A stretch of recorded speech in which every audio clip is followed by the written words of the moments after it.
오늘의 말씀은 고린도후서 6장 1절부터 10절까지의 말씀입니다. 우리가 하나님과 함께 일하는 자로서 너희를 권하노니 하나님의 은혜를 헛되이 받지 말라. 이르시되 내가 은혜 베풀 때에 너에게 듣고 구원의 날에 너를 도왔다 하셨으니 보라 지금은 은혜 받을 만한 때요 보라 지금은 구원의 날이로다. 우리가 이 직분이 비방을 받지 않게 하려고 무엇에든지 아무에게도 거리끼지 않게 하고 오직 모든 일에 하나님의 일꾼으로 자처하여 많이 견디는 것과 환난과 궁핍과 고난과 매맞음과 갇힘과 난동과 수고로움과 자지 못함과 먹지 못함 가운데에서도 깨끗함과 지식과 오래 참음과 자비함과 성령의 감화와 거짓이 없는 사랑과 진리의 말씀과 하나님의 능력으로 의의 무기를 좌우에 가지고 영광과 입됨으로 그러했으며 악한 이름과 아름다운 이름으로 그러했느니라. 우리는 속이는 자 같으나 참되고 무명한 자 같으나 유명한 자요 죽은 자 같으나 보라 우리가 살아있고 징계를 받는 자 같으나 죽임을 당하지 아니하고 근심하는 자 같으나 항상 기뻐하고 가난한 자 같으나 많은 사람을 부요하게 하고 아무것도 없는 자 같으나 모든 것을 가진 자로다. 아멘. 1955년 위튼 대학을 졸업한 5명의 청년들이 에콰도르의 아우카 부족을 선교하기 위해서 아우카 부족 마을로 들어갔습니다. 하지만 그들은 도착한 직후 몇 시간이 되지 않아서 아우카 전사들에 의해 창과 도끼로 죽임을 당했습니다. 그 청년 중 하나가 짐 엘리엇이라는 청년이었습니다. 당시 그의 나이는 29세밖에 안 되었습니다. 당시 라이프지나 타임지는 5명의 청년의 죽음을 불필요한 낭비라고까지 말했습니다. 그러나 얘기는 거기서 끝나지 않았습니다. 이 젊은이들의 5명의 아내들이 한두 살밖에 안 되는 어린아이들을 부둥켜 안고 남편들이 순교한 아우카 부족으로 따라 들어갔습니다. 자신들의 남편들이 못다한 일들을 자신들이 마저 해야 한다는 이유였었습니다. 그 중에 짐 엘리엇의 아내 엘리자베스 엘리엇은 1년간 간호사 훈련을 받고 아우카 부족에게 갔는데 아우카 부족은 여자를 해친 것은 비겁한 일이었기 때문에 부인을 해치지 않았습니다. 그런데 엘리자베스는 그것도 모르고 목숨을 걸고 그곳에 갔던 것입니다. 그녀는 그곳에서 아우카족을 위해 여러 해 동안 헌신을 하였습니다. 어느 날 아우카족의 추장이 엘리자베스에게 물었습니다. 당신은 누구이며 우리를 위해서 이렇게 애써서 수고하는 이유가 무엇입니까? 그때 엘리자베스이 이렇게 대답했습니다. 저는 5년 전에 당신들이 죽인 그 남자의 아내입니다. 그러나 하나님의 사랑 때문에 여기에 오게 되었습니다. 엘리자베스 그 말을 듣고 아우카 부족은 감동을 받고 모두 예수 그리스도를 믿었다고 합니다. 당시 아우카 부족의 추장은 빌리그람이 주도하는 예배에서 간증까지 했습니다. 그리고 당시 선교사들을 죽이는 데 참여했던 그 부족 사람들은 아우란이라는 그 교회의 담임 목사와 지도자가 되었습니다.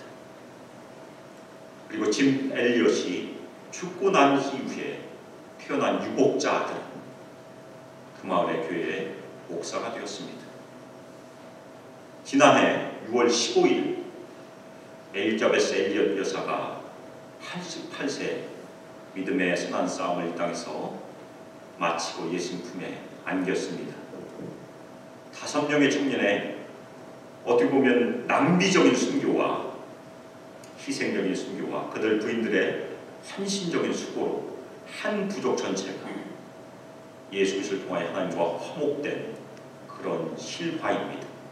하나님께서는 저희의 희생적인 수고를 열매로 거두십니다. 오늘 말씀에서도 사도 바울이 그 이야기를 저에게 전개합니다. 자신의 희생을 통해서 많은 사람들을 부욕해 하는 그 일이 화목하게 하는 직분임을 저에게 말해 줍니다. 지난주 말씀에서 저에게 사도 바울이 권면한 말씀은 무엇입니까? 화목하게 하는 직분을 저희 모두에게 주셨다는 그런 말씀이었었습니다. 그리고 하나님의 말씀을 저에게 전달해 주었습니다. 너희는 하나님과 화목하라. 하나님과 화목되어라. 그 말씀을 저에게 주셨습니다. 그 말씀 다 말씀의 마음에 새기셨으리라 믿습니다.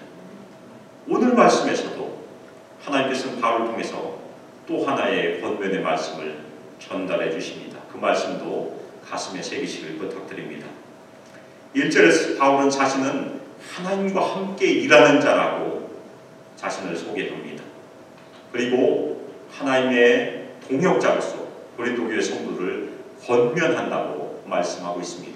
이 권면이란 말은 선생님이 제자에게, 스승이 자신의 아랫사람에게 전하는 그런 말입니다. 사도 바울이 사도의 권위를 가지고 자신의 영적 제자들인 고린도 교회 성도들에게 권면을 하는 그런 말씀입니다. 그 권면의 말씀이 무엇입니까? 하나님의 은혜를 헛되이 받지 말라. 저희도 하나님의 은혜를 헛되이 받지 말아야 됩니다.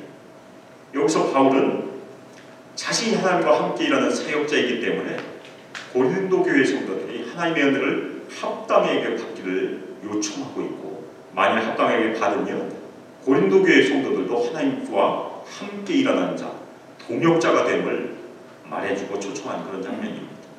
우리는 다 하나님의 동역자들입니다. 저희가 하나님의 은혜 하나 있으면, 은혜를 지키고 있으면 늘 하나님의 동역자가 되는 것입니다. 하나님의 은혜가 무엇입니까? 오늘 저희가 성경 공부에서 은사와 은혜의 차이를 살펴보았는데, 은사와 은혜 차이는 한자 차이입니다. 하나는 은혜, 은사. 원래 원어도 그렇습니다. 카리스, 카리스마.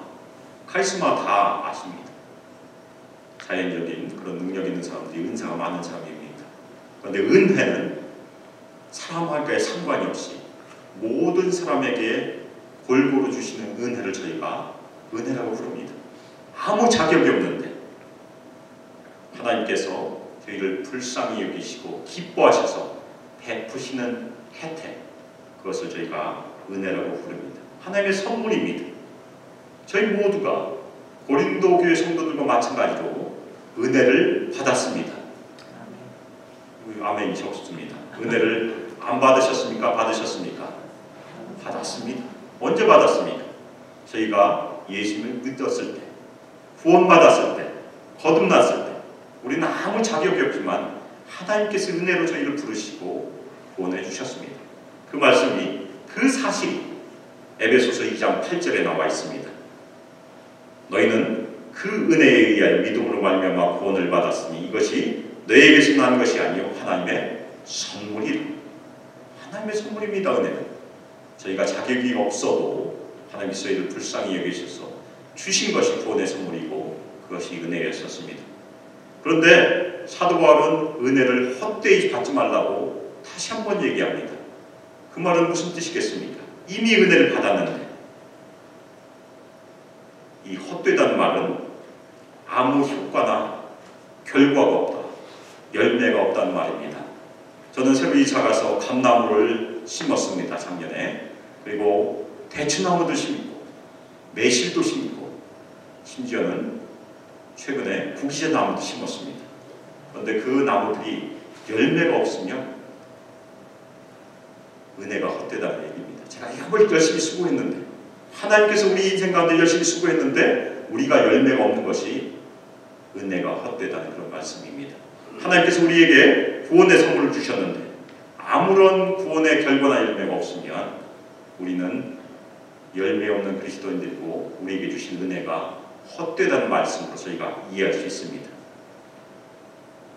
사도 바울은 이 은혜를 구약에 있는 말씀을 2절에서 인용함으로 계속해서 설명을 해나갑니다. 2절 3번절에 보면 내가 은혜 베풀 때에 너에게 듣고 구원의 날에 너를 도왔다, 이 말씀을 저에게 전해줍니다. 이 말씀은 이사야서 49장 8절을 인용한 말씀입니다. 특별히 이 말씀은 고난받는 종에게 주신 말씀입니다. 사도 바울이 복음을 전하면서 고난을 받는 종이었습니다. 1차적으로 사도 바울이 받은 말씀인데 그 말씀을 고린도 교회 성도들에게 지금 전하고 있는 것입니다. 너희들도 나와 같이 고난에 참여하고 하나님께서 주시는 그 은혜 받을 만한 때에 대한 그 말씀을 받으라고 요청하고 있는 것입니다. 은혜 베풀 때, 이 말씀은 원어에서는 은혜라는 단어가 전혀 등장하지 않습니다. 영어는 acceptable time이라고 번역했습니다. 받아들일 만한 때입니다. 무슨 얘기냐면 하나님께서 기쁨으로 받아들일 만한 때, 그때라고 지금 말씀하십니다. 하나님의 선택하심이 받아들인 때가 우리가 구원받았을 때입니다. 우리를 아무 자격이 없지만 받아주셨습니다. 그것이 첫 번째 은혜를 베푸실 때였었고, 지금은 어떤 때입니까? 하나님께서 우리를 들으시고 우리의 필요를 채워주시고 우리를 도와주시는 때입니다. 사도 바울이 고린도 교회 성도들에게 은혜 베풀 때 말씀하신 것은 두 번째에 해당합니다.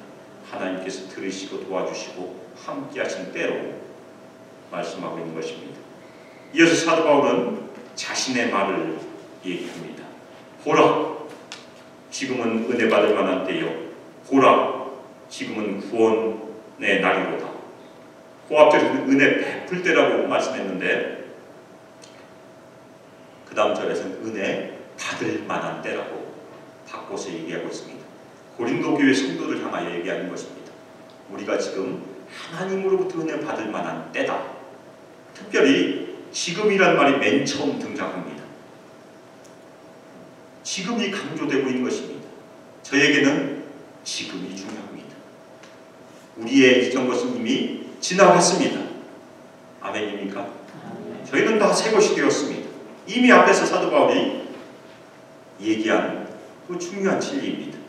저희가 새 것이 되었으면 어떻게 살아야 됩니까?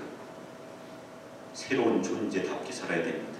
마음을 새롭게 함으로 지금 변화된 삶을 살아야 된다는 것이 이 지금이란 말에 녹아져 있습니다.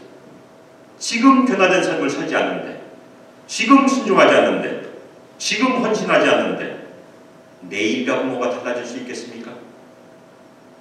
우리의 과거는 바꿀 수 없습니다. 그렇지만 우리의 미래는 지금 현재 우리가 어떻게 살고 있는지에 따라서, 우리가 무엇을 하고 있는지에 따라서 달라집니다. 하나님께서 주신 말씀 중에 무서운 말씀이 무엇이 있습니까? 심는 대로 거둔다. 그렇죠? 저희 아이들이 어렸을 때 저희 집 가훈이 심는 대로 거둔다는 가훈이었었습니다. 근데 우리 아이들이 너무 부담이 돼서 그 가훈을 바꿔달라고 제게 요청을 해서 제가 그 가훈을 바꾼 적이 있었습니다. 저희가 심은 대로 거두게 되어 있습니다. 지금 하나님의 은혜대로 저희가 거두면 분명히 하나님의 은혜대로 좋은 열매를 맺게 되어 있습니다. 우리가 눈물로 오늘 씨를 뿌리면 언젠가는 기쁨으로 단을 거두게 될 것입니다. 그것이 영적인 법칙입니다. 하나님께서는 그 법칙을 은혜에서도 주신다는 그런 말씀입니다. 그런데 사도 바울의 말씀에 보면 은혜 받는 것과 구원을 연결하고 있습니다. 이미 구원받은 고린도 교회 성도들인데도 불구하고 구원받을 때로 연결하고 있습니다. 어떻게 보면 이 말씀은 구원받지 못한 불신자들에게 전하는 말씀처럼 느껴집니다. 그런데 저희가 고린도 전서 3장 1절을 보면 사도 바울이 영적으로 연약한 고린도 교회 성도들을 성숙한 자로 취급하지 않습니다. 오히려 육신에 속한 자, 영적인 어린아이로 취급함으로 말씀을 전하고 있습니다. 그것이 고린도 후서까지 계속해서 연장이 되고 있는 것입니다. 무슨 얘기냐면 사도 바울은 너희는 하나님과 화목되어라, 그리고 은혜 받을 만한 때라는 그 말씀을 가지고 고린도 교회 성도들을 예수 그리스도의 십자가 앞에 다시 세우는 것입니다. 갈라디아서에 있는 말씀처럼 복음으로 다시 세우는 수고, 복음으로 다시 출산한 수고를 하고 있는 것입니다. 저희 모두도 인생 가운데 여러 가지 역경 때문에 믿음을 잃어버릴 때가 있습니다. 사망의 음침한 골짜기를 지날 때 저희가 하나님을 의심하고 방황할 때가 있습니다. 그럴 때 저희가 해야 될 일은 다시 예수 그리스도의 십자가로 가서 거기서 우리의 신앙을 회복하라는 말씀입니다. 하나님께서 지금 사도 바울을 통해서 그 말씀을 고린도 교회 성도들에게 그리고 우리에게도 전해주십니다. 항상 저희는 은혜로 회복되어야 됩니다. 저희 모두는 예수 그리스도께서 우리 대신 십자가에서 죄를 지시고 죽으심으로 구원을 얻었습니다. 그리고 우리는 하나님의 의가 되었습니다. 신앙의 말씀입니다. 이 모두가 하나님의 은혜로 된 것입니다. 그렇다면 만일 우리가 하나님의 은혜로 구원을 받았고 예수 그리스도 때문에 우리 모두가 하나님의 의가 되었다면, 그것을 아멘으로 받았다면 오늘 이 순간 지금 하나님의 은혜로 살아야 합니다. 구원받은 것도 은혜고 사는 것도 은혜고 나중에 제가 간혹 충동사를 써서 죄송하지만 나중에 하나님을 은혜로 만나게 될 것입니다. 지금이 은혜 받을 때입니다. 그러면 이 땅에서 어떻게 사는 길이 은혜를 따라 사는 길이겠습니까? 저희가 이미 살펴본 것처럼 고린도후서 5장 15절에서 저에게 주신 말씀입니다. 지금 이 순간 우리 자신을 위해서 살지 말고 우리를 위해서 죽으시고 우리를 살려주신 그리스도를 위해서 사는 것이 은혜를 값지게, 은혜를 헛되이 하지 않게 사는 그런 길입니다. 지금 이 순간부터 저에게 새로운 생명을 주신 예수님께 헌신하시기를 예수님의 이름으로 부탁드립니다. 사도 바울은 자신이 이미 은혜를 받았고 은혜에 따라서 자신의 목숨을 아끼지 않고 이 순간까지 수고했습니다. 자신이 은혜로 받은 그 직분에 대해서 이력서, 두 번째로 이력서를 씁니다. 저희가 이미 사도 바울의 이력서를 한번 살펴본 적이 있는데 오늘 말씀의 3절에서 10절까지 긴 이력서를 저에게 제시합니다. 특별히 자신이 이력을 우리에게 소개하는 이유는 자신의 직분이 비방을 받지 않고 그리고 아무에게도 거리낌이 없도록 하기 위함이라고 먼저 설명합니다. 우리 모두도 모든 일에서 새 언약의 직분자로서 화목하게 하는 그 직분을 받은 자로서 걸림돌이 되면 안 됩니다. 그러니까 늘 저희 삶에서나 모든 일에서 비방을 받지 않도록 그리고 걸림돌이 되지 않도록 저희가 애를 써야 되는 것이 사도 바울의 교훈입니다.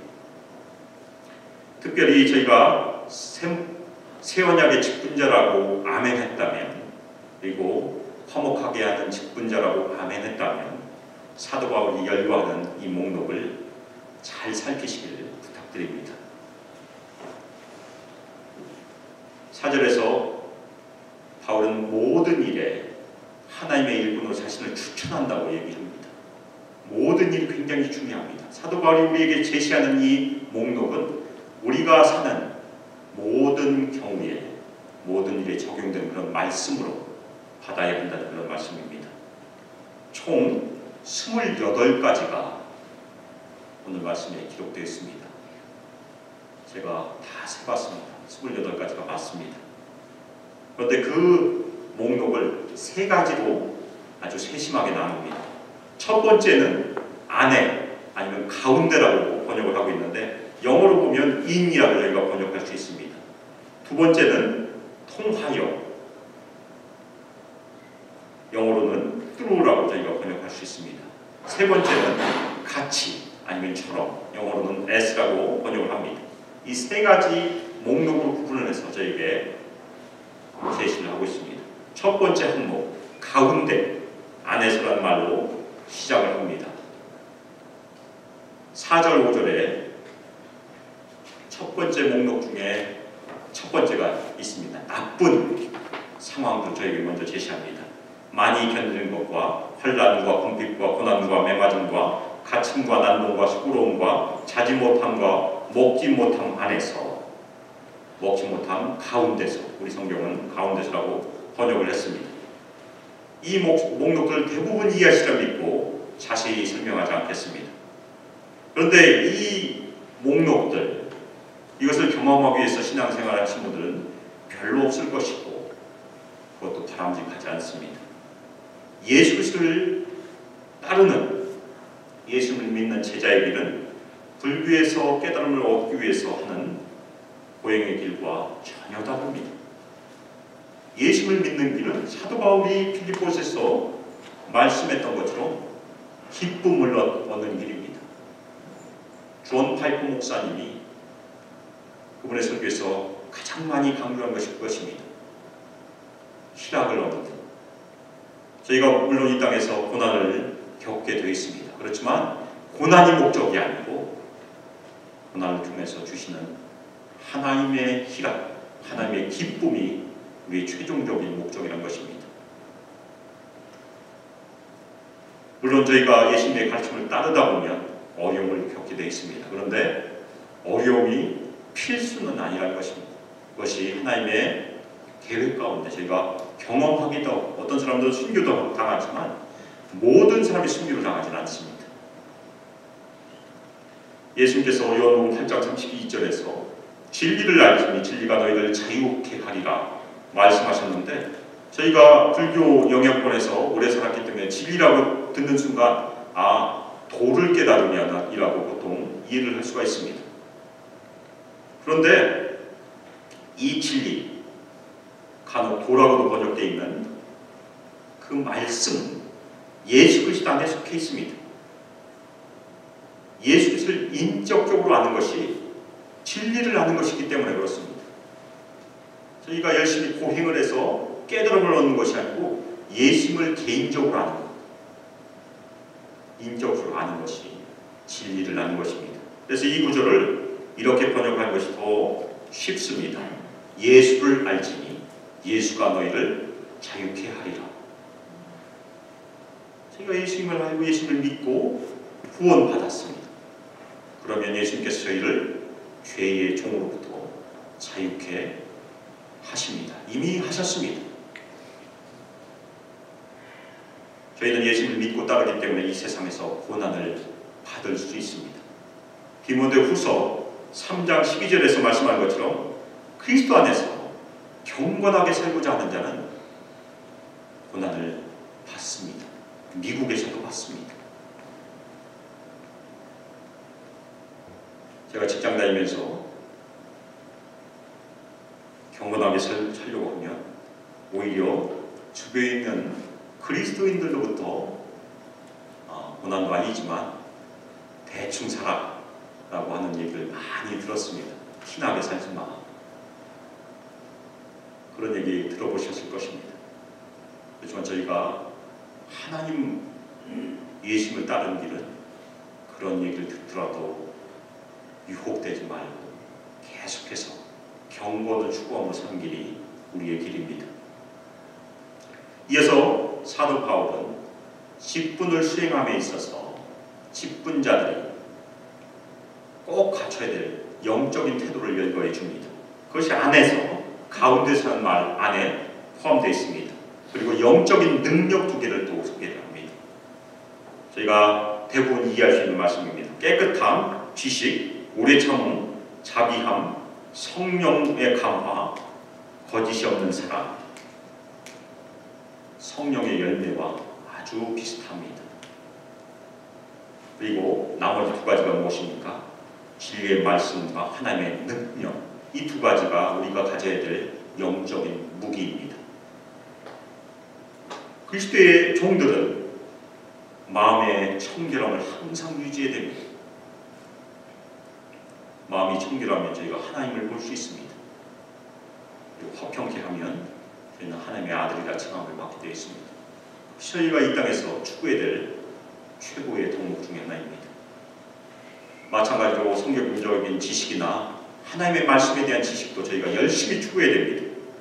그리고 섬길 때 오래 참고 자비를 저희 형제 자매들에게, 성도들에게 나타나는 길이 우리의 영적인 태도입니다.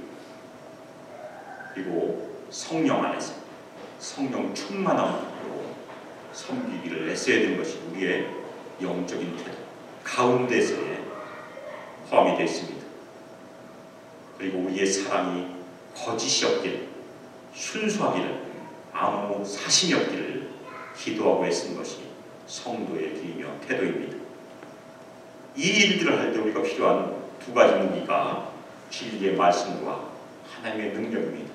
저뿐만이 아니라 우리 모든 성도들이 기도해야 될 기도의 제목이 이것입니다. 우리가 진리의 말씀과 하나님의 능력으로 덧입힘 받기를 늘 기도해야 됩니다. 우리의 힘으로 나가면 100패는 아니겠지만 99패 정도 될 것입니다. 한 번 어떻게 하면 이길 수 있겠지만 대부분은 우리는 지게 되어 있습니다. 그런데 진리의 말씀으로 무장하고 하나님의 능력으로 무장하면 100전 100승이 됩니다. 그래서 저희가 기도해야 될 내용입니다. 저도 늘 기도합니다. 하나님의 능력으로 덧입혀 주시길 계속 기도합니다. 우리가 복음의 메시지를 무장하고 성령의 능력을 무장하고 매일같이 기도로 나간다면 많은 열매를 맺게 될 것입니다. 그것이 목회자에게만 해당된 것이 아니라는 것이 더 중요합니다. 우리 모든 성도들에게 주신 말씀입니다. 그 중에서 어떤 환난을 경험하셨습니까? 저희가 예수 믿다고 환난을 당하는 경우 많이 있습니다. 예수 믿는다고 매 맞는 경우도 있다는 얘기를 들었습니다. 저희 대전에 있을 때 다녔던 교회 목사님, 담임 목사님이 안동 출신이신데 안동에서는 예수 믿는다고 하면 작두에다가 목을 넣고 예수 믿을래? 죽을래? 옛날에 그랬대요. 아주 완고한 양반 동네가 안동입니다. 그것이 우리 선조들이 예수를 믿었던 경험들입니다. 당연히 수고로움도 저희가 경험했을 것입니다. 그리고 복음을 전하다가 잠을 자지 못하는 경우, 먹지 못하는 경우, 여러 목사님들 한국에서 사역하신 분들 중에 국수가 이제 먹기 싫다. 왜냐하면 교회 근처가다 계속 국수만 먹었습니다. 계속 수제비만 먹었어요. 그런 분들 꽤 많이 만날 수 있습니다. 저도 간혹 요즘 잠을 자지 못하는 어려움을 겪습니다. 4월부터 시작이 됐는데 우리 전도사님이 사임하신다는 얘기를 듣고서 한 주, 심지어는 이상한 환상도 보고 그런 어려움을 저희가 간혹 겪습니다. 두 번째 항목은 통화요라고 되어 있는데 보통 저희가 연장을 생각하시면 됩니다. 일을 할 때 꼭 저희가 연장이 필요하지 않습니까? 우리가 이 땅에서 사역자로서 직분자로서 직분을 수행할 때 필요한 연장들이 무엇이 있을까? 그것이 7절 하반절부터 8절 상반절까지 있습니다. 첫 번째, 의의 무기를 좌우에 가리라. 좌측은 방어용이고 오른손잡이면 좌측으로 방패를 들게 되어 있습니다. 우측에는 무기가 있습니다. 의의 무기, 하나님께서 하나님의 의로 예수 그리스도의 의로 우리에게 주신 무기가 전신갑주가 에베소서 6장에 잘 나와 있습니다. 진리의 허리띠, 의의 호심경, 평안의 복음의 신, 믿음의 방패, 구원의 투구까지가 방어용 무기입니다. 왼손의 무기, 물론 왼손이 아니고 사실은 전신의 무기죠. 그리고 오른쪽에 지어야 될 것이 무엇입니까? 성령의 법, 진리의 말씀, 하나님의 말씀입니다. 그리고 비밀 무기가 무엇입니까? 7번째 무기, 모든 기도와 간구가 에베소서에 표현되어 있는 비밀 무기입니다. 그것이 공격할 수 있는 무기입니다. 의의 무기. 그 다음은 영광과 욕됨입니다. 전혀 다른 것이지만 의의 도구로 하나님께서 주셨습니다. 세상의 관점에서 보면 우리는 수치를 당할 수 있습니다. 예수님 전하다가 부끄러움 당할 수 있습니다. 욕도 먹고 침뱉음 당하고. 그렇지만 하나님께는 영광으로 명예로 우리가 받을 수 있습니다. 거꾸로 우리가 이 땅에서 명예를 구하다 보면 하나님 앞에서 수치를 당할 수 있다는 그런 말씀입니다. 그것이 저희가 늘 기억해야 되는 연장입니다. 또 하나는 악한 이름과 아름다운 이름입니다. 악한 악한 이름을 구하는 사람은 거의 없을 것입니다.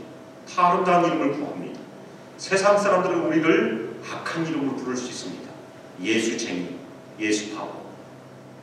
감리교를 지칭하는 영어에서 메소디스트가 원래 좋은 칭호가 아니었습니다. 감리교 신도들을 비방하기 위해서 만들었던 그 호칭이 감리교 신도들을 지금 영예롭게 호칭하는 칭호가 됐습니다. 청교도를 저희가 퓨리탄이라고 영어로 부르는데 그것도 역시 청교도를 비방하는 용어였었습니다. 그렇지만 청교도를 칭하는 용어가 바뀌었습니다. 저희 모두가 예수 바보 되시기를 예수님 이름으로 축복합니다. 이 땅에서는 그것이 부끄러울 수 있겠지만 하나님의 앞에서는 영예로운 호칭이 된다는 그런 말씀입니다. 사도 바울이 어떤 호칭을 들었습니까? 천하를 어지럽히는 사람이라는 그런 호칭을 얻었습니다. 저희 모두도 에리카 시대를 좀 어지럽혔으면 좋겠습니다.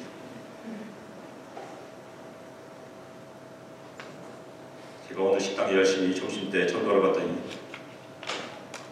여러 번 가다 보니까 이제 주인 아주머니가 점심때 안 오신 일이 발생했습니다. 저희가 끈덕지게 한 군데 골라서 전도하다 보면 둘 중에 하나죠. 열매가 어떤지 알면 피하든지 안 가면 아무 일은 안 생깁니다.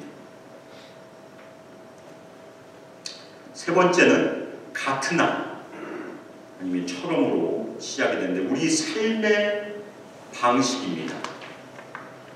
직분자가 이 땅에서 살아야 되는 역설적인 정반대 삶이 우리에게 제시됩니다.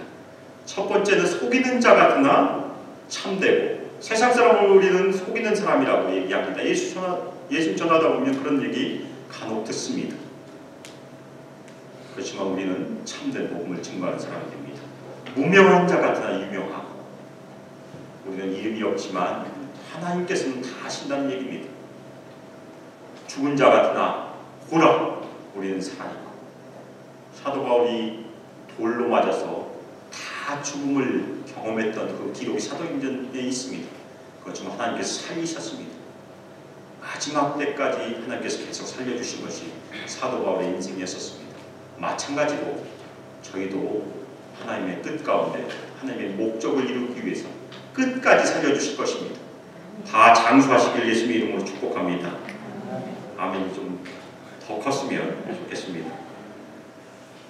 징계를 받은 자 같으나 죽음을 당하지 않고 근심하는 자 같으나 항상 기뻐하고 우리는 이 세상의 죄와 죽음의 충병에 대해서 상한 심령으로 근심해야 됩니다.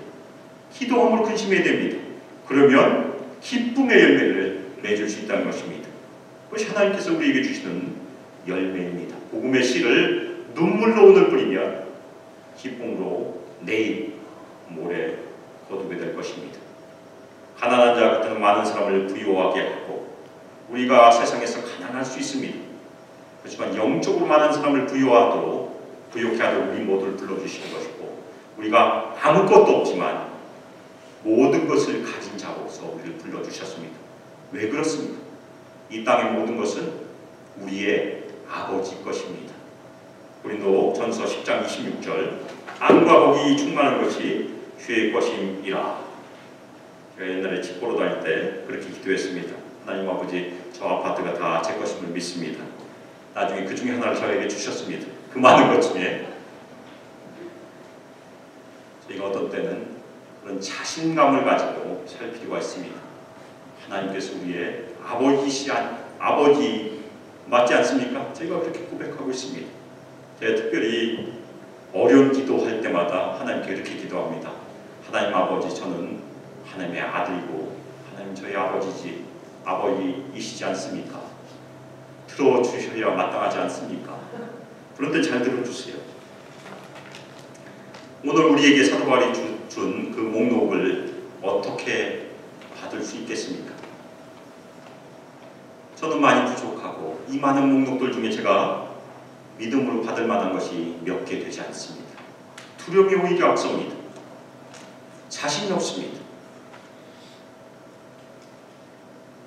이 목록들 저희가 믿음으로 다 받기 위해서 먼저 들어가야 할 길이 무엇입니까? 입구는 사도 바울이 두 번째로 얘기했던 영적인 태도와 영적인 무기가 저희의 입구가 되는 것입니다. 이 땅에서 깨끗함을 추구하고 지식을 추구하고 오래 참음을 추구하고 자비함을 추구하고 성령 안에서 거짓이 없는 사랑을 추구하되 진리의 말씀과 하나님의 능력으로 갖춰지면 우리는 이 많은 환난들을 겪더라도 죽지 않을 수 있습니다. 그것이 우리가 해야 될 일입니다. 지금은 부족합니다. 지금은 자신이 없습니다. 저희 안수 집사 임직 예배 때 김실 목사님께서 저항할 수 없는 은혜 말씀하셨는데 제가 김실 목사님을 그 전에 뵀습니다. 우리 예배 설교를 부탁하고 뵀을 때 그 성경 구절을 말씀해 주셔서 제가 슬며시 미술을 지었습니다. 왜냐하면 제가 소명을 받고 우리 담임 목사님과 상담할 때 담임 목사님께서 하셨던 말씀과 너무나 비슷했습니다. 저항할 수 없는 은혜. 그때는 제가 집사였습니다. 그래서 이은비 집사님은 하나님께서 저항할 수 없는 은혜로 부어지신 것을 경험하게 될 것이라. 제가 목회자로서 지금까지 걸어오면서 계속해서 하나님께서 제 인생 가운데 주시는 저항할 수 없는 은혜를 경험하고 있습니다. 여기 와서도 경험하고 있습니다. 우리 모든 성도들도 하나님께서 부어주시는 저항할 수 없는 은혜를 경험하고 계실 것입니다. 그것이 은혜입니다. 은혜는 우리의 힘으로 되는 것이 아니고 하나님께서 주실 것이기 때문에 우리는 저항할 능력이 없습니다. 두 번째, 저희가 이 땅에서 새 언약의 집훈자로서 해야 될 것은 다른 하나님의 세계관을 가져야 합니다. 가치관은 우리의 안경과 같습니다. 안경이 어두우면, 안경에 도수가 맞지 않으면 잘 볼 수가 없습니다. 안경에 옹물이 많이 붙어 있으면 잘 볼 수가 없습니다. 그래서 저희가 세상을 잘 보기 위해서는 우리의 안경을 정확하게 도수를 맞춰야 되는 것이고 깨끗하게 유지해야 하나님의 말씀을 잘 분별하고 세상도 잘 분별할 수 있습니다. 그 가치관이 무엇입니까? 오늘 사도 바울이 역설적인 얘기에서 저희가 추려서 가르칠 수 있는 두 가지가 있습니다. 유명해진 것과 무명해진 것, 그리고 많은 것을 소유하는 것과 포기하는 것, 그 사이에 있습니다. 권력과 소유의 가치관이 저희의 세계관이 되어야 됩니다. 하나님께서 우리에게 부탁하신 그 가치관은 세상의 가치관과 전혀 다릅니다. 세상에서는 권력이 크고 많이 소유해야 복을 많이 받은 사람입니다. 하지만 교회 안에서는 그렇지 않다는 것입니다. 만약 세상의 가치관이 그냥 교회로 들어오면 교회는 병들게 되고 교회는 타락하고 맙니다. 개인의 신앙도 마찬가지입니다. 하나님의 가치관, 하나님의 세계관, 자신을 낮추는 겸손과 자발적인 소유의 포기, 그리고 나눔이 됩니다. 그것이 사도행전적인 교회, 예루살렘 교회의 특징이었습니다. 제가 특별히 신학 석사 졸업 논문이 누가복음을 통한 소유의 포기에 대해서 썼습니다. 제가 전문가는 아니지만 한여름을 열심히 논문을 썼기 때문에 많은 그런 예수님의 말씀을 알고 있습니다. 예수님께서 우리를 그렇게 부르셨습니다. 이 땅에서 우리의 권력을 포기하고 소유를 일부분 포기하고 다른 사람들과 나눌 때 다른 사람들을 우리는 부유하게 할 수 있습니다. 저희가 하나님께서 부탁하신 그 영적인 태도 계속해서 추구하시고 또한 하나님께서 저에게 주신 그 세계관, 겸손과 자발적인 포기를 계속해서 실천한다면 저희 수망교회는 건강한 모습으로 변화되게 될 것이고 하나님의 은혜 가운데 성장하리라 믿습니다. 저희 모두 하나님을 경외하시길 예수님의 이름으로 부탁드립니다. 그리고 우리의 신앙에서 마음의 깨끗함을 추구하고 지식과 오래 참음과 자비함과 성령의 감화와 거짓이 없는 사랑을 추구하시길 예수님의 이름으로 부탁드립니다. 그리고 그 모든 일을 하되 진리의 말씀으로 무장하고 하나님의 능력으로 덧입힘을 받기를 계속해서 기도하시기를 부탁드립니다. 그 일을 통해서 저희가 함께 서로 사랑으로 연합하여 겸손과 자발적인 나눔을 실천하여서 하나님께서 저희 소망교회에 부어주신 교회를 개척하는 교회 그 비전을 속히 이루게 되기를 예수 그리스도의 이름으로 축복하며 기도합니다. 이 시간 합심해서 기도하겠습니다. 기도할 때 특별히 은혜라는 그 말씀 붙잡고 하나님께서 저희를 구원하여 주신 그 은혜를 기억하심으로 감사하고 하나님께 나가며 저희가 혹시라도 그 은혜의 그 뜨거움을 잃어버렸다면 다시 한번 회복하게 도와주시고 이 땅에 살면서 매일매일 그 은혜의 힘으로 은혜의 감사함으로 계속해서 우리 삶을 하나님께 드릴 수 있도록 저희를 축복하여 주시고 저희 소망교회가 계속해서 은혜로 연합하고 은혜로 성장하여서 교회를 개척하는 교회로 쓰임받을 수 있도록 저희가 합심해서 기도하겠습니다. 사랑하는 하나님 아버지, 하나님을 사랑한다 고백함으로 주님께 나갑니다. 저희의 사랑이 부족하지만 주님의 은혜 가운데 저희 사랑이 점점 더 커져서 하나님의 장성한 분량에 이르도록 저희 모두를 축복하여 주시길 이 시간 기도합니다. 사랑하는 하나님 아버지, 저희 개척 초기부터 주님의 사랑으로 헌신하며 섬겼던 우리 강영숙 집사님과 그 가정을 주님께서 기억하여 주시며 그분의 수고와 기도와 그 모든 노고를 주님께서 갚아주시고 주님께서 복으로 채워주시길 시간 간절히 기도합니다. 한국에서 교회를 섬기실 때 늘 성심으로 섬기게 도와주시며 건강을 지켜주시며 자녀들의 앞길 가운데 주님의 형통함으로 채워주시옵소서. 오늘 예배 가운데 육신의 어려움으로 예배를 드린 성도들 주님께서 기억하여 주시고 마음의 아픔을 가지고 참여했던 성도를 주님께서 기억하여 주시며 주님의 한량없는 은혜로 회복케 하는 은혜로 주님께서 채워주시기를 간절히 기도 올려드립니다. 이제는 주 예수 그리스도의 은혜와 하나님의 사랑과 성령 하나님의 교제 가운데 하나님께서 저에게 부어주신 그 은혜를 기쁨으로 감사함으로 늘 간직하고 이 땅에서 그 은혜를 값지게 살기를 소망하며 결단한 저희 소망교회 성도들 위해 하나님의 아들과 딸들 위해 함께하기를 주 예수 그리스도의 이름으로 축복하며 기도합니다. 아멘.